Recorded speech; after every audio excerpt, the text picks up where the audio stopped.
আমি এই হাদিসটির প্রেমে পড়ে গেছি। আপনি যখন নীরবে ঘরে বসে কান্না করেন, আল্লাহ তখন ফেরেশতাগণদের উদ্দেশ্য করে বলেন, কোন জিনিস আমার এই বান্দার চোখে পানি আনলো? ফেরেশতাগণ বলেন, আপনার বান্দা সুখে নেই, আপনার বান্দা অনেক দিন হাসেনি। এই বলে ফেরেশতাগণ কান্না করতে থাকেন এবং আল্লাহকে বলেন, হে আমার রব, আপনি জানেন আপনার এই বান্দার হৃদয়ে কি রয়েছে, অতএব আপনি তার জন্য সবকিছু সহজ করে দিন।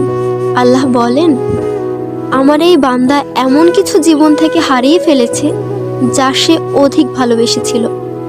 অতএব আল্লাহ বলেন, আমি শপথ করছি, আমার বান্দা তার জীবন থেকে যা হারিয়েছে এর চেয়ে উত্তম জিনিস তাকে এনে দেব, যা দেখে দুনিয়া ও আখিরাতের সবাই বিস্মিত হবে। আলহামদুলিল্লাহ।